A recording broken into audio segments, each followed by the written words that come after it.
Imagine, for a moment, that you are seated beside a gentle riverbank on a warm summer's day, the sun's rays dancing across the water's surface and a soothing breeze gently stirring the grass. You are young and restless, your mind drifting between the rhythms of a textbook and the allure of a world more vibrant than the one that sprawls before you. This is where we first meet Alice, a curious, daydreaming English girl who yearns for something more than the quiet, predictable world that her afternoon reality has provided. She sits there, her sister's voice a distant hum as she reads a book with no pictures, no conversations, and seemingly no delight. For Alice, this stifling normality becomes the spark that ignites an extraordinary journey, one that will plunge her headlong into a world of talking creatures, shifting shapes, puzzling wordplay, and a logic that collapses into nonsense. From the moment Alice's attention is caught by a most unusual white rabbit, dressed in a waistcoat and muttering anxiously about being late, we leave behind the comfortable shores of reason and enter the tumultuous seas of Wonderland. Drawn by pure curiosity, an insatiable, childlike hunger for the unknown, Alice abandons her calm life above ground and slips down a seemingly endless rabbit hole. This initial descent is both literal and metaphorical. She falls and falls, past cupboards and shelves stacked with strange objects, until she lands gently in a hall lit by a row of lamps suspended from the ceiling. Here, the atmosphere changes abruptly from sunlit meadow to a surreal corridor of locked doors. The hush of this strange place is charged with mystery.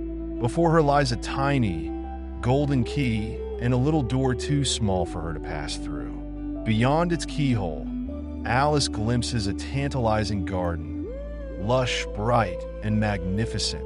It represents everything she hopes to find in this new land. Yet at first, the garden remains out of reach, a symbol of her inability to fit into this new world as she currently is. Thus begins her series of magical transformations, shrinking and growing in an attempt to enter that Eden-like place. She drinks a potion that makes her shrink to the size of a doll, then eats a cake that causes her to shoot up to giant proportions, flooding the hall with her tears. This comical and frustrating struggle sets the tone of Wonderland's challenges. Identities are fluid, logic is twisted, and solutions often create new problems. Once tiny, Alice drifts across a pool of her own tears, and here, her journey takes on a social dimension. She encounters an array of animals, a mouse, a duck, a dodo, a lory, and others, who engage in a comically nonsensical caucus race, running in circles until they arbitrarily decide everyone is a winner. This scene brims with absurd humor, but it also introduces a key thematic current. Rules in Wonderland are malleable, leaders are uncertain, and fairness is a mockery. Already, we see Alice both charmed and confounded by this world. She attempts to engage these creatures with polite conversation, using the manners she learned above ground, but finds them prickly and easily offended by her references to cats and dogs. She discovers that language and logic, those comfortable tools of her previous life, fail her here. In Wonderland, words and meanings slip through her fingers like water, and this perplexity both challenges and delights her. Soon after, Alice again encounters the white rabbit, this time frantically searching for a pair of gloves and a fan. Attempting to help, Alice enters a small house belonging to the rabbit, a genteel little cottage that seems perfectly ordinary until she takes another mysterious drink and suddenly grows large enough to fill it entirely. Stuck inside, her arms and legs wedged against the walls, Alice experiences panic and vulnerability. This moment captures her deepening sense of displacement. Outside, the animals, led by the rabbit, try to dislodge her, sending a terrified lizard named Bill down the chimney.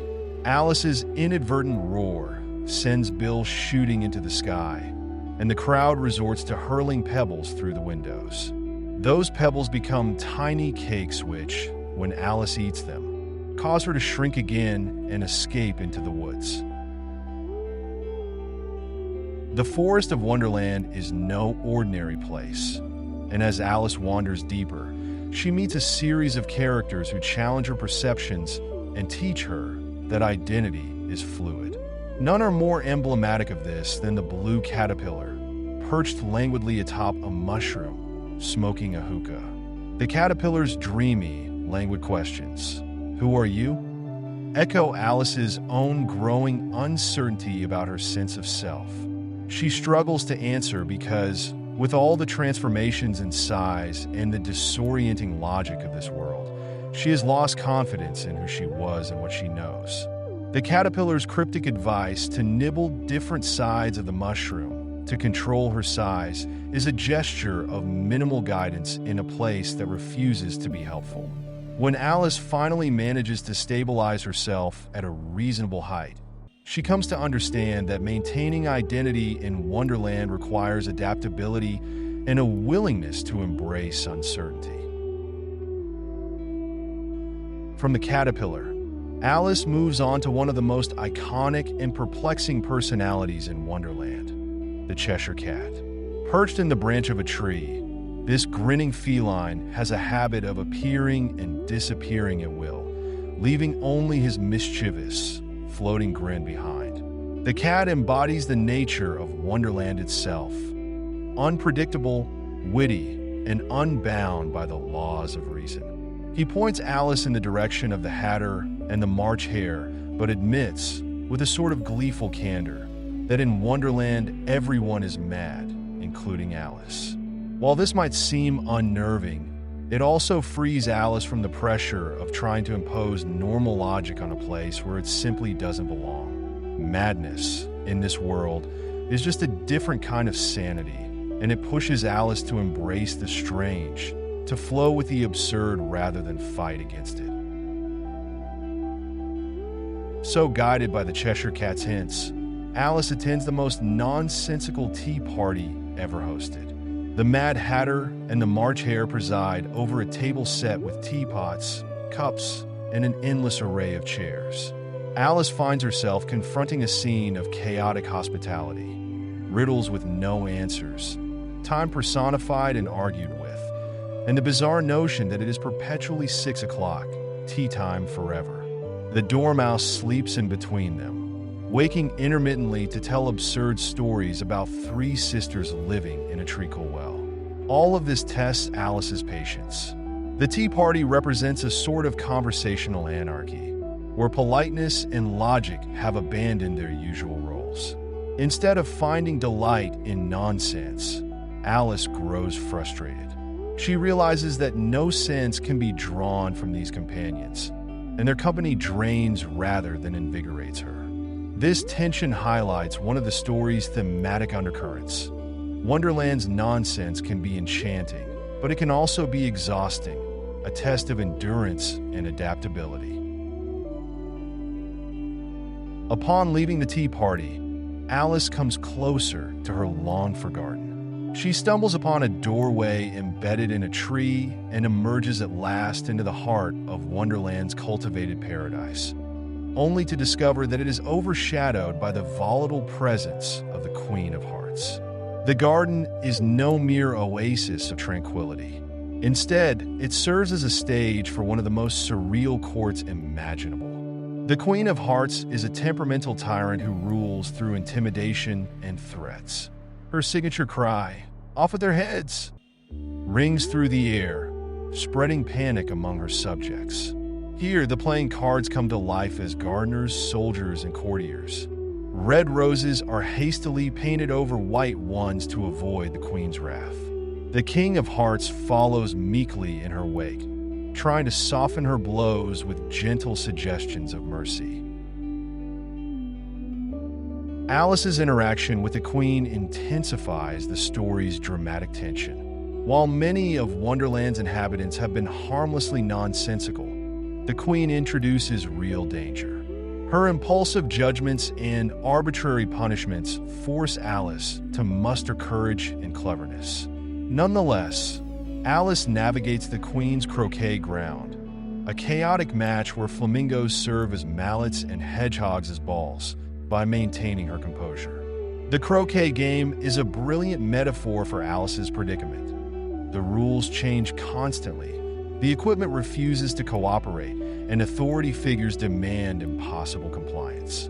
Yet, Alice observes carefully, growing wiser about when to speak and when to remain silent. Through this ordeal, she begins to gain a quiet confidence. She realizes that the authority of Wonderland's royalty is as fragile as the logic that underpins this world. Their power depends more on intimidation than sense. In the midst of this royal mayhem, we again encounter the Cheshire Cat's disembodied grin. The king and queen attempt to argue with the cat, highlighting the absurdity of negotiating with a being who can vanish at will. The Cheshire Cat's grin and the queen's increasing irritation lay bare the tenuous hold the queen has on her realm. Meanwhile, Alice watches all this unfold, increasingly aware that these are, after all, just characters in a strange performance. She begins to suspect that Wonderland might be less a place of concrete existence and more a dreamscape, a reflection of her own internal struggles and imaginings. The tension escalates when Alice meets the griffin and the mock turtle, two curious creatures who introduce her to the sorrowful nostalgia and whimsical nonsense of Wonderland's moral lessons. The mock turtle, a gentle but perpetually mournful figure, recalls a parody of a Victorian education, lamenting the school subjects he once studied, like reeling and writhing, rather than reading and writing. This part of the story strikes a poignant chord, reminding us that beneath the silly wordplay and whimsical transformations lies a subtle commentary on the rigidity of Victorian childhood education and the adult world's incomprehensible rules. The Mock Turtle stories are filled with puns and contradictions, yet they carry a longing for something more meaningful and authentic, an echo of Alice's own desire to find order and understanding in a world seemingly bereft of both. Before long, the narrative builds toward its final trial scene, a climactic moment that both parodies and intensifies the nonsensical logic pervading Wonderland. The Knave of Hearts stands accused of stealing the Queen's tarts, and Alice is called as a witness. Yet, any notion of justice or fairness dissolves into pure mayhem. The court is populated by the King and Queen of Hearts, a jury composed of animals and cards, and random witnesses offering irrelevant testimony. The proceedings themselves are laughably illogical. Evidence is nonsensical, verdicts are predetermined, and the law is twisted to serve the Queen's whims. At the height of this absurdity, Alice, who has been gradually growing again, both physically and metaphorically, finds herself towering over the entire court.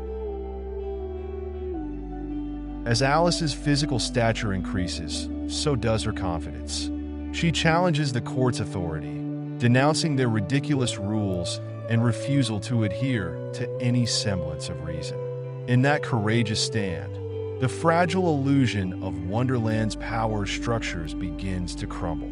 The Queen shouts for Alice's execution, but Alice, now fully aware that these are but playing cards and frantic figments of a dream, refuses to submit. She calls them out for what they are, nothing but a pack of cards. This moment of defiance becomes the climax of her internal journey. Throughout the story, Alice has experienced confusion, frustration, curiosity, wonder, fear, and amusement. Now, at last, she learns to trust her own sense of self. She claims her perspective, her ability to judge nonsense as nonsense, and her courage to walk away from tyranny and fear. In doing so, she dispels the illusion, The cards rise up and swarm about her, and in a flash, she awakens from her dream. It is a sudden and startling return to reality. Back again by the riverbank, with her sister's gentle presence nearby, Alice blinks in the sunlight. The world of Wonderland recedes into memory, a fantastic journey that now lives only in her recollection. She has been changed, though, through her strange encounters. She's tasted the power of imagination and glimpsed the absurdities lurking beneath the veneer of everyday life.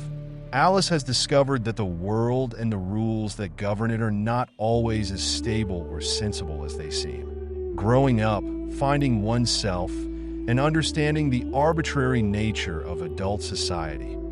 All these themes lie at the heart of her adventure. The underlying messages of Alice's adventures in Wonderland revolve around the fluidity of identity, the absurdity of social norms, and the importance of curiosity and resilience in the face of a baffling universe. Alice, initially frustrated by a grown-up world that seems empty and dull, dives into a realm that mirrors the chaos and contradictions adults often fail to acknowledge. In Wonderland, language and logic are unreliable. Respectability and authority figures are repeatedly lampooned. The humor and absurdity serve as both entertainment and commentary, pushing readers to question the rigid rules of society and the assumptions we carry about what is normal or proper. All the characters, from the White Rabbit and his obsessive fear of tardiness, to the Duchess's erratic mood swings, the Mad Hatter's surreal sense of time, and the Queen's violent mood swings, embody the perplexities and pressures children face when confronted with adult behavior. For Alice, navigating this world is akin to making sense of adult logic. It is often hypocritical, contradictory, and preposterous. Yet, rather than cowering, she engages with it, questions it, and ultimately rejects its demands when they threaten her sense of self. Visually, Wonderland is a kaleidoscope of vivid settings. The corridor of locked doors glows with an internal light, filled with mystery. The forest is both enchanting and foreboding, a space where identities shift like shadows under the trees. The Duchess's home is a place of chaos, where pepper hangs thick in the air and the cook hurls pots and pans. The Mad Tea Party table stretches infinitely, forever stuck at tea time under a dusky sky. The Queen's garden is manicured, yet threatened by authoritarian rage, and the court is a bizarre parody of justice. In painting these scenes, Carroll not only entertains but crafts a rich tapestry of emotional responses, ranging from delight and wonder to tension and outrage, that mirror the complexity of the human experience. Emotionally, Alice's journey resonates because we, too, can recall the confusion of childhood, those moments when the adult world's rules seemed as impossible as a flamingo-shaped croquet mallet. We can recall struggling to express ourselves, like Alice does, only to find that words fail us. We've tasted frustration at encountering authority figures who fail to make sense, and we've longed for the courage to call them out. Yet, just as Alice experiences growth through her trials, we too realize that confusion and uncertainty often sow the seeds of understanding and self-confidence. One of the most gripping aspects of the story is its ability to blend the whimsical with the threatening. Wonderland is never outright violent, despite the Queen's shouted commands, but it is unsettling. The absence of stable ground beneath Alice's feet, both literally when she falls down the rabbit hole and metaphorically as she attempts to apply logic to nonsense, generates a tension that captures our attention. This tension does not resolve neatly. Rather, it dissolves when Alice asserts herself and the dream collapses. The moral, if one exists in a traditional sense, is subtle. The narrative suggests that personal growth often arises when we learn to question what we are told, to laugh at the absurd, and to reclaim agency in environments that refuse to yield easy answers.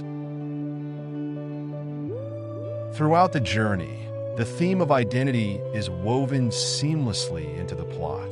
From the caterpillar's inquiries to Alice's repeated size transformations, we confront the fluid nature of selfhood. Alice struggles to define herself in a world that won't offer stable categories. This uncertainty reflects the process of growing up, losing the clear boundaries of childhood innocence and trying on new roles, new perspectives, as the world's complexity unfolds. By the end, Alice emerges more self-aware. She recognizes that, while Wonderland's inhabitants might be maddening, their absurdities have taught her something precious. She can face nonsense without losing herself. She can observe madness without succumbing to it. She can appreciate imagination without forsaking reason. The story also engages with language in a profoundly playful manner. Jokes, puns, riddles, and wordplay ripple through every chapter. They serve as reminders that language, which we often treat as a straightforward tool for communication, can be delightfully slippery. Meanings shift depending on who speaks and who listens. Logical arguments circle back on themselves until they are meaningless. This challenges not only Alice but also readers to embrace ambiguity, acknowledging that what we say and what we mean may not always align as neatly as we hope. In a sense, Carroll is showing us that language, like life, is a game, one that can be thrilling and confounding by turns. In atmosphere and era, Alice's Adventures in Wonderland emerges from a Victorian England known for its strict social mores and academic rigor. This contrasts sharply with the unbound imagination of Wonderland. The polite tea time rituals, hierarchies, and educational standards of that era become surreal mockeries under Carroll's pen. Through Wonderland's warped lens, we see that the cherished customs of the day may not be as universal or inevitable as they seem. In our modern world, where rules often feel equally arbitrary, Wonderland still speaks volumes, urging us to question authority, to find humor in the nonsensical, and to remain flexible and open-minded. All these elements coalesce into a single spellbinding narrative arc. We start with a bored girl beside a quiet river and end with a self-assured individual who has wrestled with chaos and come out stronger. The tension never dissipates into monotony.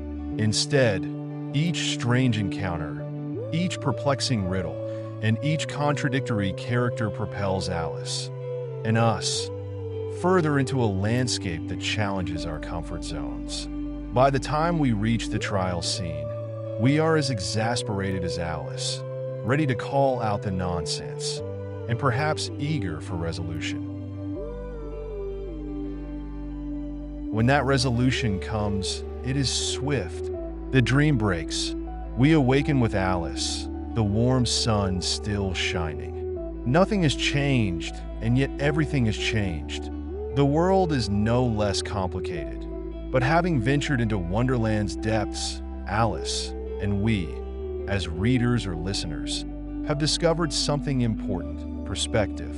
The ability to question what seems fixed and to embrace curiosity over passive acceptance. The courage to define oneself rather than conform blindly to the demands of others. In that sense, Alice's Adventures in Wonderland is less about a fantastical world and more about the inner journey of a girl learning to think for herself. In conclusion, Lewis Carroll's Alice's Adventures in Wonderland takes us from a serene summer's day into a realm of kaleidoscopic absurdity, where logic is fluid, words dance with double meanings, and creatures both endearing and frustrating cross our path. It captivates us with humor, dazzles us with imagination, and provokes us to ponder the nature of identity, authority, and meaning itself. Alice's curious innocence leads her through this labyrinth of lunacy, and though she emerges perhaps puzzled, she is undeniably wiser. The story reminds us that facing nonsense without fear and finding one's voice amid chaos can be a potent force in our own lives. By the end, we share in Alice's relief at returning to normality, but carry with us the memory of the laughter, confusion, excitement, and growth we experienced in that unforgettable dream called Wonderland.